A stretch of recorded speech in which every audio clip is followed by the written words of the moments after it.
February 19th, 1945. Morning, Iwo Jima. Black volcanic sand. Air temperature 72 degrees. Sulfur smell everywhere. Corporal Jack Morrison crouches behind a disabled Sherman tank with a weapon that will either save his platoon or get him court-martialed in the next 4 minutes. It's a flamethrower built from a P-51 drop tank, 20 feet of garden hose, and a Zippo lighter.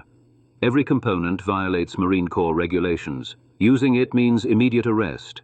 Not using it means 43 Marines die in the next assault. He's 23. Mechanic from Detroit. Fixed cars before he could drive. 300 yards ahead, 3 Japanese bunkers are tearing his company apart. Marines screaming. Mortar rounds every 6 seconds. The beach smells like sulfur and blood. Lieutenant Frank Kozak sees the contraption. His face goes white. "Corporal, what the hell is that?" Morrison doesn't turn around. "Dragon, sir." "That's not approved equipment. Put it down now." "Can't do that, sir." "That's an order, Morrison." "Orders won't clear those bunkers, sir. This will." Kozak knows what's coming. 3 bunkers. Interlocking fields of fire. Standard flamethrowers ran out 2 hours ago. Resupply won't arrive for 6 hours. 62 Marines already dead trying to rush those positions. It's not working. The bunkers are concrete, 18 inches thick, reinforced with steel rails, small firing ports. Japanese Type 92 machine guns, 700 rounds per minute, perfect kill zone. Morrison's been watching them for 40 minutes, studying. The bunkers have one weakness, ventilation shafts on top, 6 inches wide. If fire gets in there, it fills the entire bunker. Everyone inside dies. But standard M2 flamethrowers don't have enough range, 70 feet maximum. Bunkers are 120 feet away. You're dead before you get close. Morrison's Dragon has different physics. Pressurized fuel tank, narrow hose, higher velocity, range estimated 140 feet. He tested it once on a wrecked Japanese truck. Worked perfectly. But testing and combat are different. The fuel tank could explode. The hose could rupture. Any of those means Morrison burns alive. Kozak grabs his arm. "You fire that thing. I'm arresting you immediately." "Arrest me after I clear the bunkers, sir." 3 Marines try rushing the left bunker. Machine gun fire cuts them down. 20 feet. All 3 dead. Morrison stands up, hoists the Dragon. Fuel tank strapped to his back, hose in his hands. Zippo ready. "I'm going, sir." He runs. Morrison sprints across open sand, 40 yards to effective range. Japanese gunners see him immediately. Type 92 opens up, bullets kicking sand everywhere. He zigzags, left, right. A round clips his canteen. Water sprays. Another hits his helmet. Ricochets off, 30 yards. The Dragon bounces on his back. 20 pounds of aviation gasoline. 1 bullet hits that tank. He's vapor. 20 yards. Machine gun fire intensifying. They know what he's carrying. 15 yards. Morrison dives behind a coral outcrop. Checks the Dragon. Tank intact. Hose undamaged. Pressure gauge reading good. He peeks around the coral. Left bunker 120 feet. Ventilation shaft visible. 6 inches wide. Perfect target. He flips the Zippo. Flame catches. Touches it to the hose nozzle. Fuel ignites. Morrison stands. Aims at the ventilation shaft. Squeezes the valve. Pressurized fuel screams out. Ignites mid-air. Stream of fire arcs upward. 100 feet. 120. 130. Hits the shaft. Fire pours down into the bunker. Screaming starts immediately. The firing port goes dark. Machine gun silent. 5 seconds. The screaming stops. First bunker cleared. Morrison drops behind the coral. Checks the tank. Half empty. 2 bunkers left. Machine gun fire from the center bunker. They saw what happened. Firing at Morrison's position. Coral chips flying. He sprints right. Toward the center bunker. Machine gun tracking him. He slides behind a destroyed Amtrak. Center bunker now 100 feet away. He lights the Zippo again. Aims. Squeezes. Fire arcs. Hits the center bunker's ventilation shaft. Pours inside. More screaming. The bunker erupts. Ammunition cooking off inside. Explosions. Fire shooting out the firing ports. 7 seconds. Silence. Second bunker cleared. Morrison checks the tank. Quarter full. Maybe enough. The third bunker goes quiet. The Japanese inside know what's coming. Morrison moves left, circling, but the terrain's wrong. Hill behind it. Can't get the angle on the shaft. He needs to get closer. Fire straight through the firing port. That means crossing open ground. Uphill, slow. Perfect target. Kozak's voice on the radio. Morrison, pull back. We'll call in naval gunfire. Morrison doesn't respond. Naval gunfire takes 20 minutes. Marines are dying now. He runs uphill toward the third bunker. Legs burning, sand shifting. Machine gun opens up. Point-blank range, 50 feet. One hits his shoulder, spins him. He falls. The Dragon tank slams into sand. Pressure gauge cracks, fuel leaking. Morrison looks at his shoulder. Clean through, bleeding heavy. He can still move the arm. He stands. 40 feet from the bunker, fuel leaking fast, maybe 30 seconds before empty. He lights the Zippo, aims directly at the firing port, squeezes hard, fire streams out, lower pressure, weaker, but enough, hits the firing port, pours inside, screaming, explosions. The bunker fills with fire. 10 seconds. Japanese soldier stumbles out. On fire. Falls. Third bunker cleared. Morrison drops the Dragon, sits down hard. Shoulder bleeding, hands shaking. 4 minutes total. 3 bunkers cleared. Behind him, 40 Marines stand up, start advancing. The kill zone's open. Kozak runs up, grabs Morrison. You're hit. Bunkers are clear, that's what matters. You're also under arrest. Morrison looks at him. For what? Using unauthorized equipment in combat. Did it work? That's not the point. That's exactly the point, sir. Kozak stares. 40 Marines advancing. 3 bunkers burning. 0 additional casualties. You're coming with me. They walk toward the command post. 2 hours later, battalion command post. Colonel Henderson behind a field desk. Captain Wells. Lieutenant Kozak. All staring at Morrison. The Dragon sits on the desk. Fuel tank scorched. Hose melted. Henderson speaks first. Explain this. Homemade flamethrower, sir. Where'd you get the components? Built it. P-51 drop tank from a wrecked Mustang. Garden hose from supply. Pressure valve from a damaged compressor. You stole military property. Salvaged, sir. Tank was destroyed. Hose was surplus. Wells leans forward. You built an explosive device without authorization. Built a tool, sir, needed for the mission. The mission was to wait for approved flamethrower resupply. Resupply was 6 hours out. Marines were dying now. Henderson taps the fuel tank. This could have exploded. Killed you instantly. Calculated that risk, sir. Tested it once. Worked fine. Once.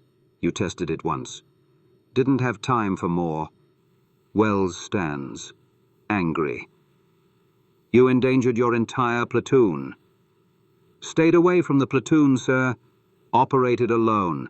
Only risk was mine. Henderson raises a hand. Silence. He opens a folder. After-action report says you cleared 3 bunkers in 4 minutes. 68 enemy killed. 0 additional Marine casualties. Advance proceeded on schedule. Morrison says nothing. Also says you were shot. Shoulder. Still functional? Yes, sir. You're lucky that bullet missed bone. Felt lucky, sir. Henderson closes the folder. You violated about 40 regulations. Aware, sir. Building unauthorized weapons, using untested equipment, stealing military property. Salvaging, sir, Wells interrupts. He should be court-martialed immediately. Henderson ignores him. Where'd you learn to build this? Detroit, sir. Auto shop. Built custom fuel systems. Same principles apply. How much pressure were you running? 80 psi. Calculated for maximum range without rupturing the hose. And the range? 140 feet confirmed. Standard M2 maxes at 70. Wells interrupts. That's irrelevant. He broke protocol. Henderson looks at him. Captain, those 3 bunkers killed 62 Marines this morning. Morrison cleared them with 0 friendly casualties. I don't care if he built it out of bamboo and prayers. It worked. Sir, if we allow this... I'm not allowing anything. I'm stating facts. Kozak speaks. Sir, what's the decision? Henderson stands, walks to the tent entrance, watches Marines digging in on captured ground. He turns. Corporal Morrison, you're guilty of every regulation violation listed. Normally that means court-martial. Morrison stands straight. Understood, sir. But these aren't normal circumstances. Your dragon gave us an advantage we needed. Sir, I'm not finished. You're not getting court-martialed. You're getting reassigned. Ordnance development. You're building more dragons. Training other Marines to use them. Wells' face darkens. Sir, this sets a dangerous precedent. Precedent is 62 dead Marines this morning, Captain. Morrison's weapon prevented another 40 from joining them. Henderson looks at Morrison. You'll work with Lieutenant Harada, Ordnance Officer. He'll provide proper materials. You'll build 6 dragons, train 6 operators. If they pass field testing, we deploy them. And if I refuse, sir? Then I court-martial you right now. Your choice. Morrison thinks for 5 seconds. I'll build them, sir. Good. Dismissed. Morrison salutes, turns to leave. Henderson calls after him. Corporal. That shoulder gets infected, you're useless. Get it treated. That's an order. Yes, sir. Morrison walks out. Wells looks at Henderson. This is a mistake. Maybe. Or maybe it saves 500 lives. 3 days later, makeshift workshop. Morrison and Lieutenant Harada standing over 6 P-51 drop tanks. Harada's 32, MIT engineering degree. He picks up one of Morrison's garden hoses. This is ridiculous. Morrison doesn't react. It worked. Once, under combat stress. You got lucky. Tested it before combat. Worked then, too. Harada drops the hose. A garden hose can't handle sustained pressure. The rubber degrades. It ruptures. Didn't rupture on me. You fired it for what? 30 seconds total. 45 seconds. 3 separate burns. Short duration. What happens at 2 minutes? The hose fails. The operator burns. Morrison picks up the hose. Then we use better hose. There is no better hose available on Iwo Jima. So we make do with what we have. Harada sits, frustrated. Colonel Henderson ordered 6 functional dragons. I can't build them with garden hoses and Zippos. Morrison sits across from him. Sir, what's the failure rate on standard M2 flamethrowers? 12% mechanical failure. And when they fail? Operators vulnerable, carrying 70 pounds of fuel, can't defend themselves. How many operators died last week because their M2 failed? Harada pauses. 4 confirmed. My dragon didn't fail once. Silence. Harada looks at the components. What's the operational plan? Morrison spreads out a schematic. P-51 drop tank holds 85 gallons. We use 60. Aviation fuel burns hotter than napalm. Burn time? 60 seconds continuous. 3 20-second burns. Operator's choice. Range. 140 feet confirmed. Harada studies it. Pressure valve here. Single point of failure. Backup valve here. Morrison points. Rated for 200 psi. We're running 80. Ignition? Zippo at the nozzle. Simple. Reliable. What if it fails? Backup Zippo taped to the tank strap. Harada stands. Tests a pressure valve. Holds pressure. Releases cleanly. These valves are 40 years old. They work. For now. For now is all we need. Harada sets it down. If I approve this, I'm responsible. 6 Marines carrying volatile fuel. 1 malfunction, someone burns alive. Morrison meets his eyes. How many Marines burned alive in those bunkers last week? That's different. How?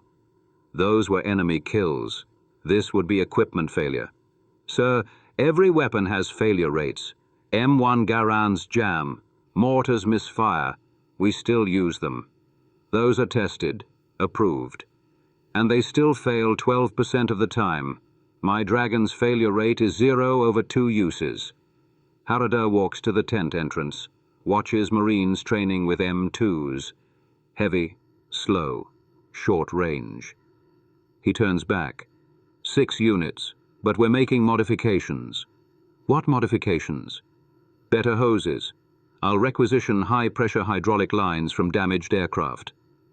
Morrison nods. Good.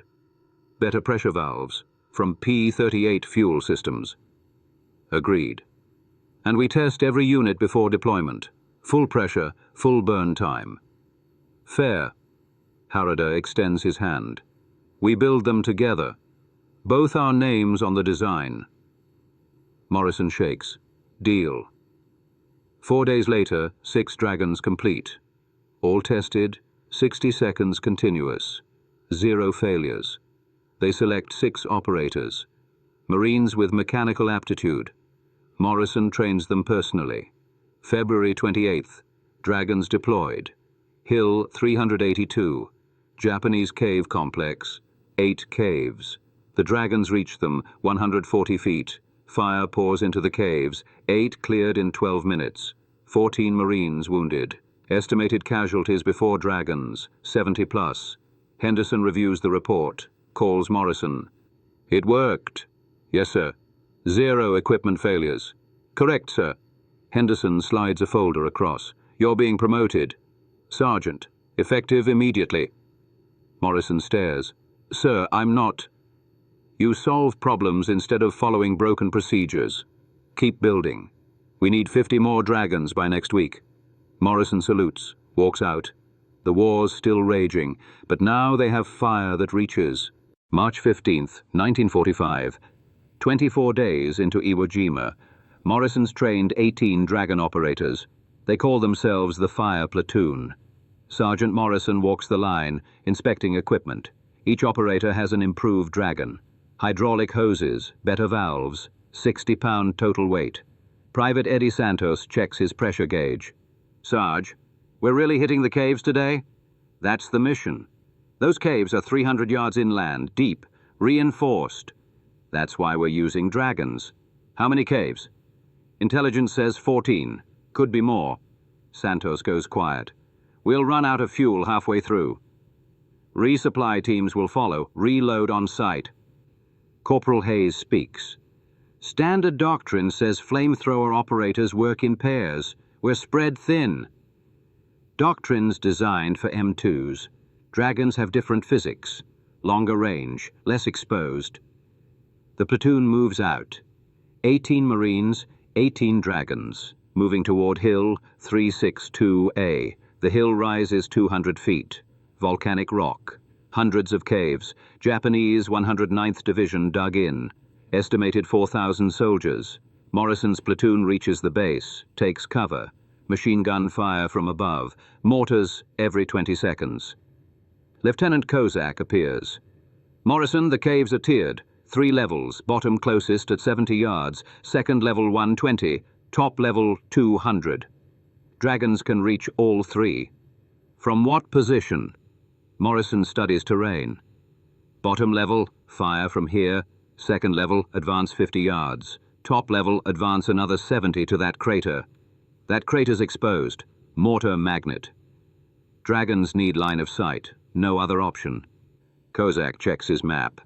Colonel wants this cleared by nightfall. 14 caves minimum. We'll make time. Morrison signals the platoon. Bottom level first, 4 caves. Santos, Hayes, Chen, Rodriguez. Target the cave mouths. Full pressure. 20 seconds. Questions? None. Light them up. 4 operators stand. Ignite Dragons. Fire arcs. 120 feet. Hits the caves. Pours inside. Screaming starts. Japanese soldiers burning. Some run out. Marines cut them down. 20 seconds. Screaming stops. 4 caves cleared. Morrison keys radio. Bottom level clear. Advancing. The platoon moves. 50 yards uphill. Mortar fire tracking. 1 lands close. Shrapnel hits Chen. Leg wound. Medic rushes up. He's stable. Morrison looks at Chen. Can you walk? Not fast enough, Sarge. Leave the Dragon. We'll come back. 17 operators left. Second-level caves visible. 6 caves, larger. Firing ports reinforced with steel. Morrison assigns targets. Williams, Jackson, Martinez, Okoye, Brennan, Santos, same protocol. 6 Dragons ignite. Fire streaming. 140 feet. 3 caves catch. Fire pouring inside. 3 caves don't ignite. Fire hits steel ports. Deflects. Morrison curses. Those 3 aren't burning. We need different angles. Jackson speaks. If we get higher, we can fire down through ventilation shafts. Shafts are 6 inches wide, 200 feet away. Dragons have the range. Morrison looks at terrain. Ridge 40 yards left. Higher elevation, better angle, also exposed to machine gun fire. That ridge is a kill zone. So staying here, Morrison decides. Jackson, Williams, Martinez, move to the ridge. Everyone else suppressing fire on top level. 11 operators open up with rifles. Volume fire, forcing Japanese to cover. Jackson, Williams, Martinez sprint to ridge. Machine gun fire chasing. Williams takes a round in the arm, keeps running, makes it. They light Dragons, aim upward. Fire arcing high, coming down. Hits the ventilation shafts. 2 shafts catch. Fire pouring down. Massive explosions. Rock falling. Hillside collapses. 3rd shaft misses. Martinez adjusts. Fires again. Hits dead center. Fire pours in. Screaming. Explosions. 3rd cave cleared. Morrison keys radio. 2nd level clear. 4 remaining. Henderson responds. How's your fuel? 50%. Requesting resupply. 10 minutes out. Hold position. 10 minutes. Mortar fire continues. Brennan hit. Shrapnel to chest. Medic shakes his head. Brennan dies 3 minutes later. 16 operators left. Fuel trucks arrive. Dragons reload. 60 gallons each. Ready. Morrison stands. Top level, 4 caves, deepest positions. We do this right. The hill's ours. Move out. The platoon advances. 70 yards uphill. Mortar fire constant. Japanese gunners know this is the final push. Private Santos goes down. Mortar lands 5 feet away. Shrapnel tears through his Dragon tank. Fuel ignites. Santos becomes a fireball. Screaming, rolling. 15 seconds. Santos stops moving. 15 operators left. Morrison reaches the crater. Top-level caves 180 feet away. Maximum Dragon range. Maybe beyond. The 4 caves are massive, 12 feet wide. Reinforced concrete. Steel doors, machine guns hammering the crater. Hayes crouches next to Morrison. Sarge, we're in a bad spot. Maximum range. If Dragons can't reach, we're dead. They'll reach. Morrison assigns targets. 4 caves, 4 teams, 3 operators per team. 60-second burns. Don't stop until they're burning or you're empty. Teams form. Morrison leads Team 1. Hayes, Team 2. Williams 3, Jackson 4. On my mark. 3, 2, 1, mark.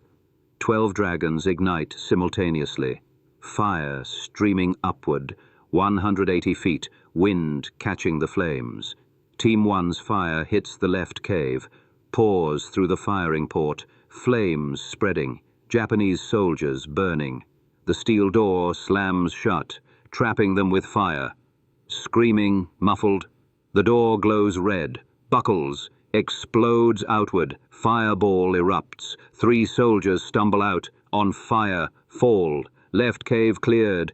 Team 2 targets center left, fire streaming, hits the port, but angles wrong. Splashes off concrete, Hayes adjusts, aims higher, targeting ventilation shaft. Fire arcs, misses. 3rd attempt, hits the shaft. Pours down, explosions inside, cave structure collapses, dust billowing, center left cleared. Team 3 targets center right, Williams firing, fire reaching, barely, hitting cave mouth, spreading inside, but caves deep. Fire's not reaching the back, Japanese retreat deeper, Williams curses, not enough range.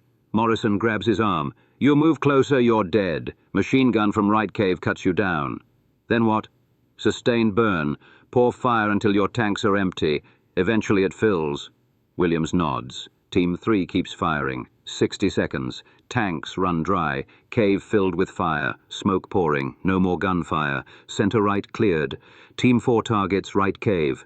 Jackson's team. 3 dragons firing. Fire reaches, hits cave mouth. But this cave's different. Reinforced. Angled. Fire deflects. Jackson tries ventilation shaft. Too far. Fire falls short by 20 feet. Sarge, we can't reach it. Morrison scans terrain. Rock shelf 30 feet right. Higher elevation. Also exposed to direct fire. That shelf, we fire from there. That's suicide. That's the only option. Morrison, Jackson and Okoye sprint to the shelf. Machine gun tracking. Okoye takes a round in the leg. Falls. Keeps crawling. Makes it.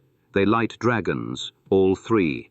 Aim from new angle. 30 feet closer. Fire streams. Hits the cave directly. Pours inside. Massive explosion. Ammunition. Grenades. Mortars. Everything detonates. The shelf shakes. Rock crumbling. Morrison grabs Jackson. Pulls him back. Shelf collapses. Okoye doesn't make it. Slides off. Falls 30 feet. Hits rocks. Doesn't move. 14 operators left. Morrison and Jackson scramble back.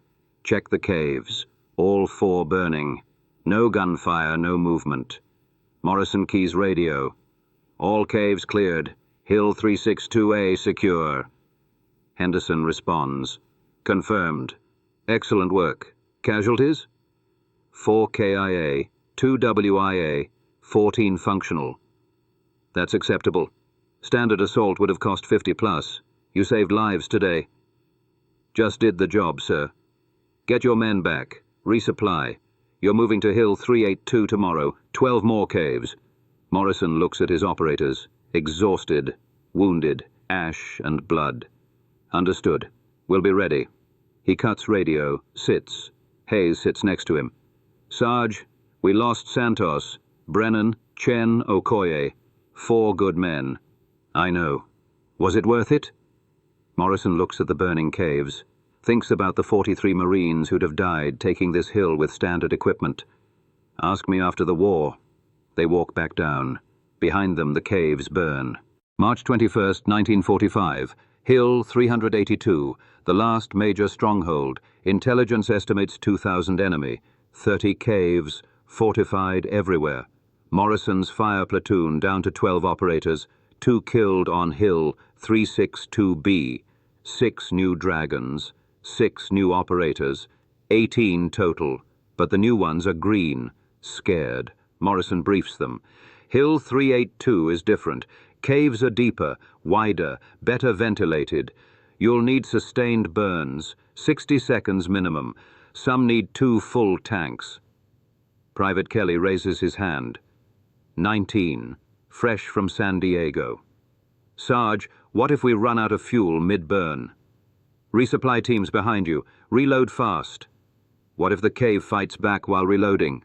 Work in pairs. 1 burns, 1 covers. Alternate. Kelly nods. Doesn't look convinced. Hayes whispers, these kids aren't ready. They'll learn fast or die fast. That's cold. That's Iwo Jima. The assault begins at dawn. Marines advance in 3 waves. First wave takes 30% casualties in 5 minutes, pulls back. Morrison's platoon moves up, targets bottom-level caves, standard protocol. 8 caves at bottom. Morrison assigns pairs. Kelly and Rodriguez, caves 1 and 2. Hayes and Williams, 3 and 4. Jackson and Martinez, 5 and 6. Light them up.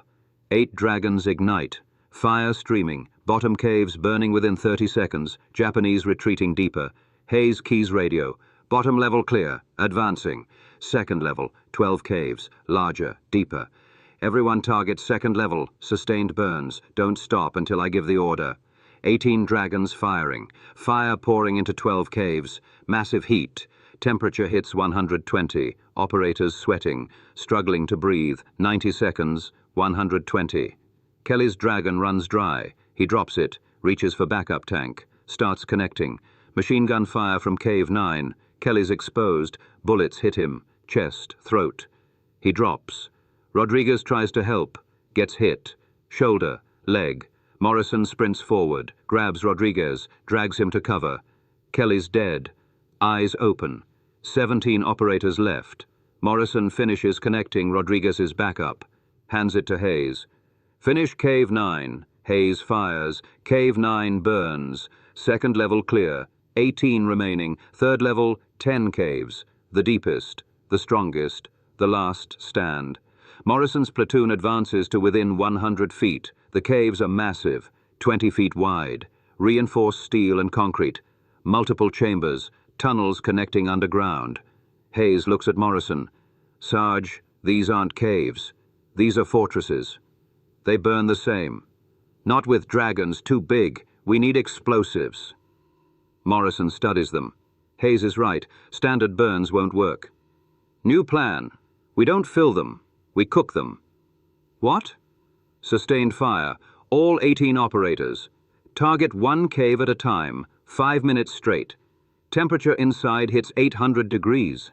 Steel melts. Concrete cracks. Everything dies from heat. That'll use our entire fuel supply on one cave. Then we resupply and hit the next, one at a time. Morrison organizes. All operators, target cave 1, 5-minute burn. Mark. 18 dragons aim. Fire streams, concentrated. The cave mouth glows orange, red, white hot. 2 minutes. Steel door melts. Drips. 3 minutes. Concrete cracks. 4 minutes. Ammunition cooks off. 5 minutes. Cave structure collapses, implodes. Cave 1 cleared. Everyone's at 20%. Resupply now. Fuel trucks move up. Operators reload. 10 minutes. Back to full. Cave 2, same protocol. Mark. 18 dragons fire. Cave 2 glows. Cracks. Collapses.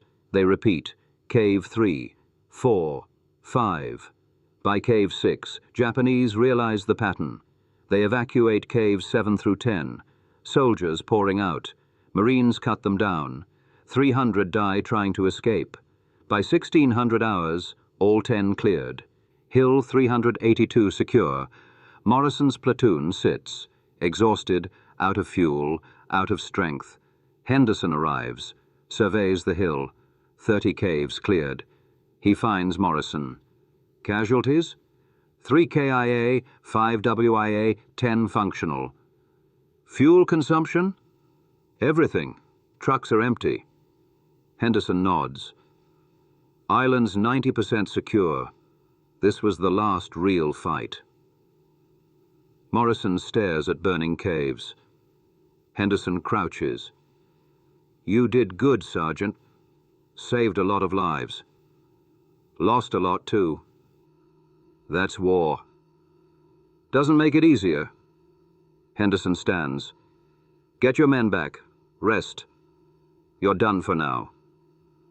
Morrison looks up. For now. Okinawa's next. Bigger island. More caves. We'll need dragons there too. Morrison nods.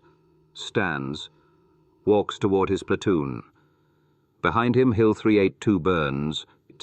April 12th, 1945. 3 weeks after Iwo Jima, Morrison's back at base. Guam.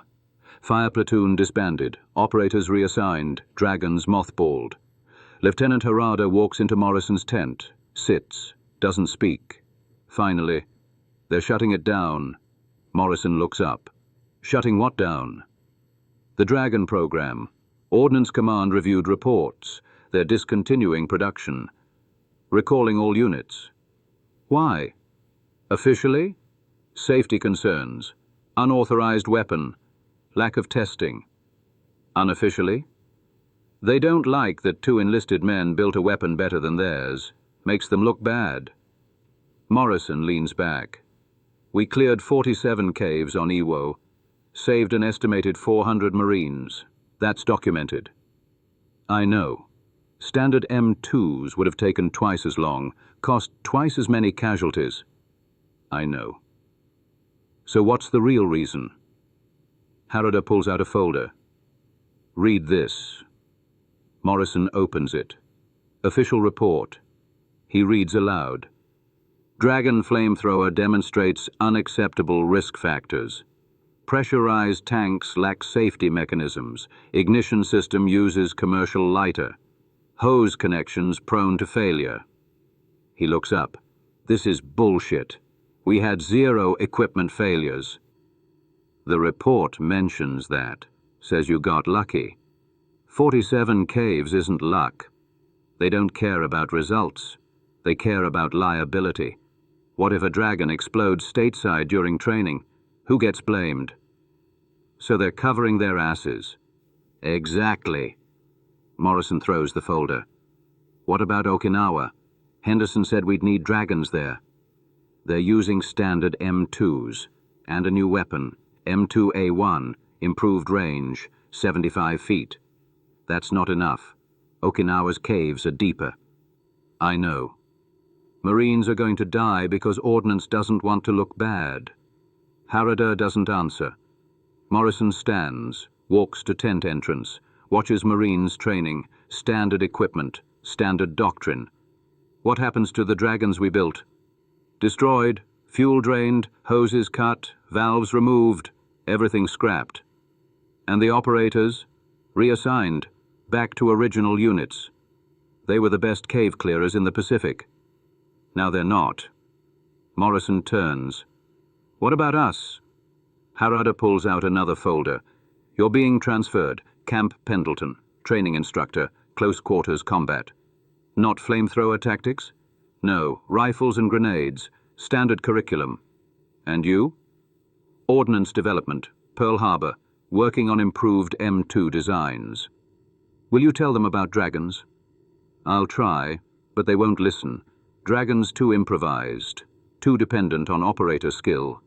Morrison sits. We saved 400 lives. I know. And they're erasing it. Silence. Morrison stares at his transfer orders. What about after-action reports? Documented kills? Confirmed clearances? Filed, classified, locked away.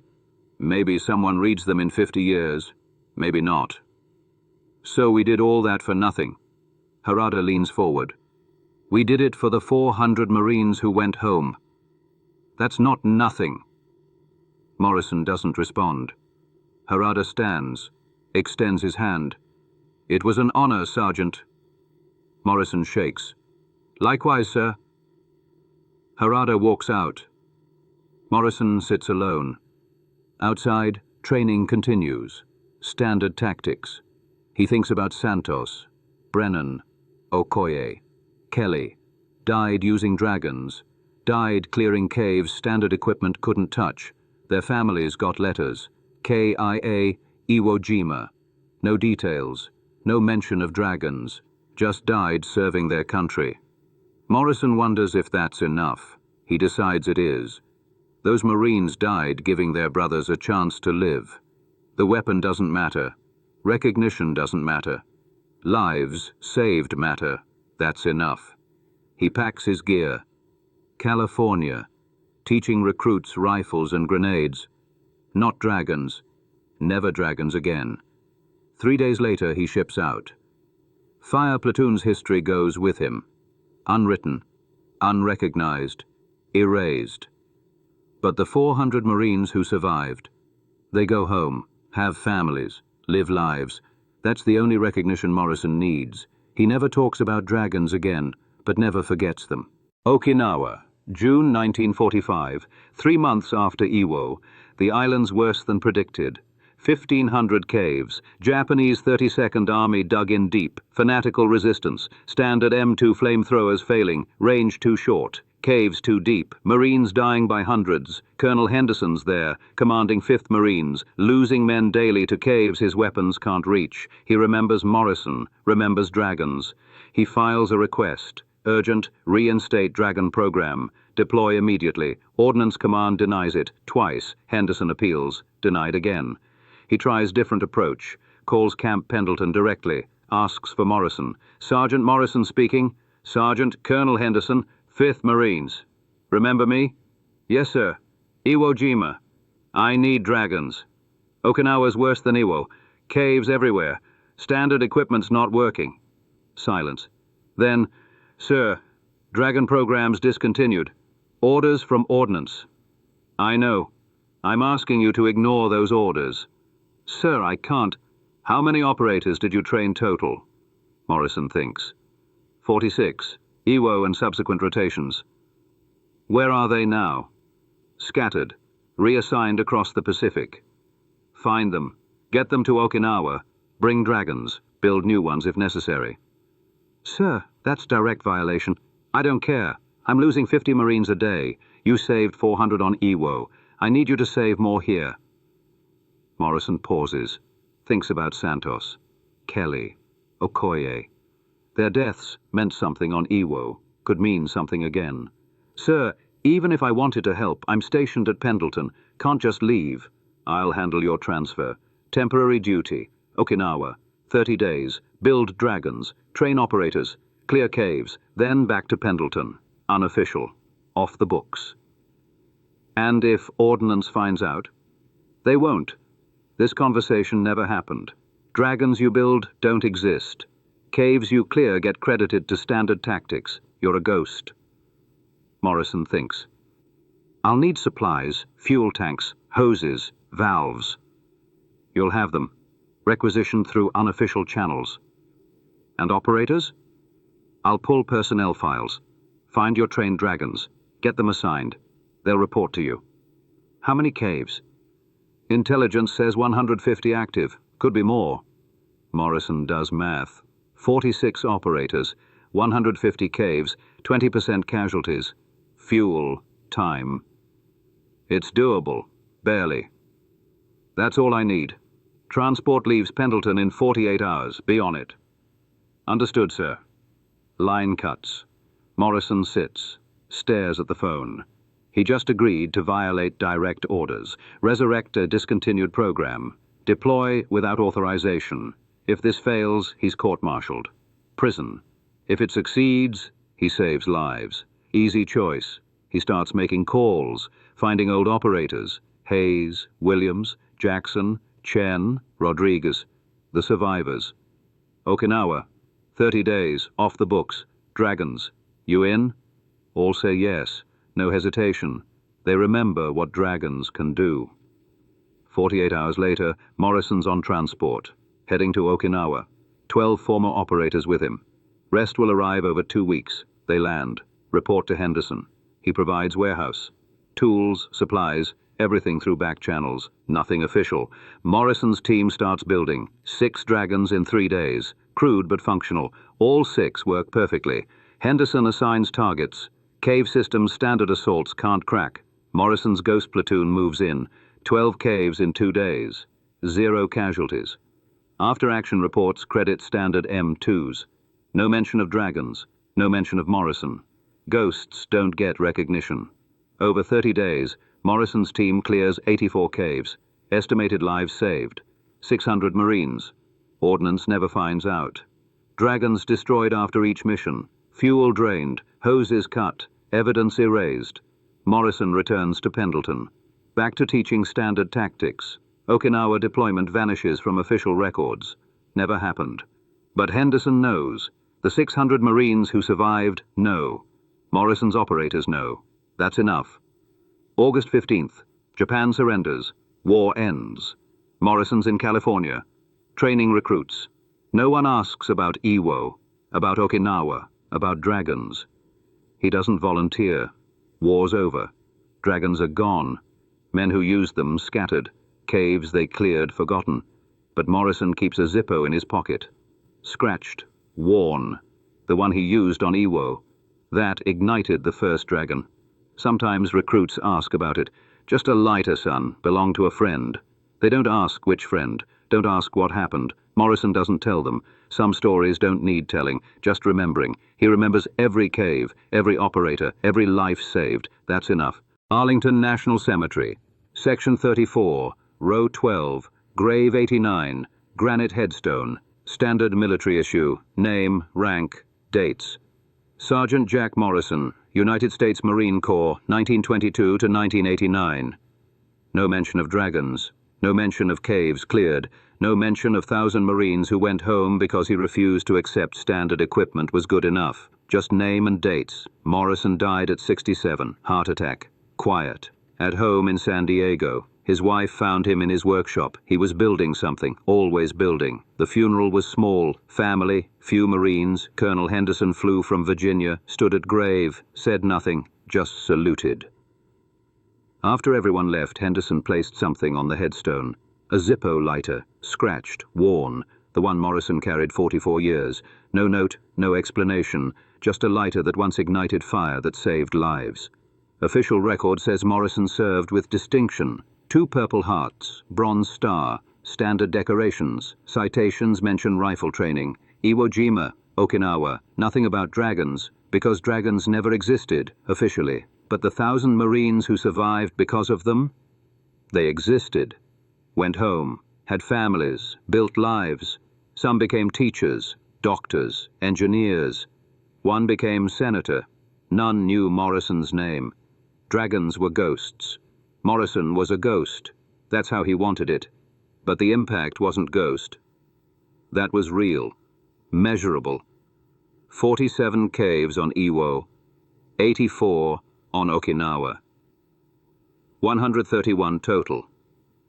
Average 20 Japanese per cave. 2,600 enemy killed. Estimated friendly casualties prevented. 1,000 Marines. Those numbers never appeared in any report, never calculated by any historian, never recognized by any medal board. But they're real. Morrison knew they were real. That was enough. The lesson isn't about flamethrowers. Most people will never build one. Don't need to. The lesson is about seeing a problem and solving it even when the system says stop. About initiative mattering more than approval. About results mattering more than regulations. Morrison saw Marines dying because equipment couldn't reach targets. He built equipment that could. System tried to stop him. He did it anyway. Not for recognition, not for medals. For the Marines who'd go home if he succeeded.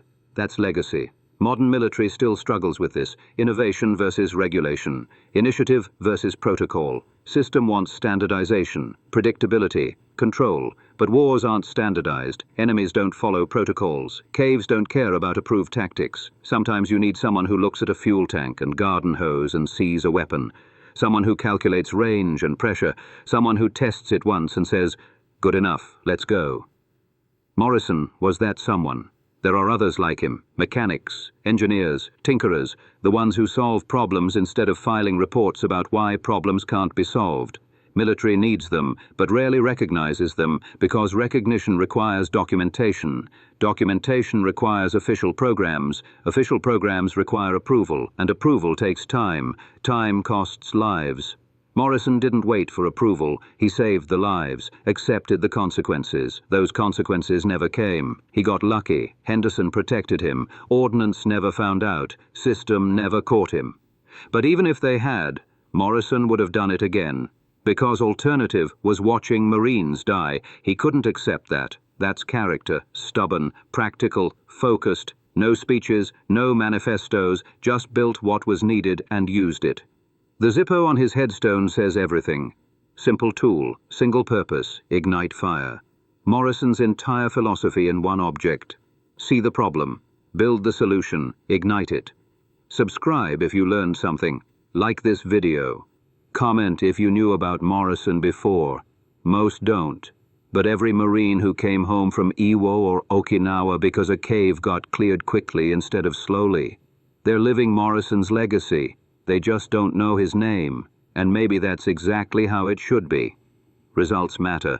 Names fade. The fire burns regardless of who lit it.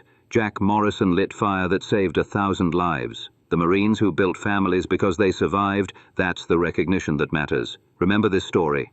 Share it. Because innovation matters, initiative matters, and sometimes the best weapons are the ones nobody approved.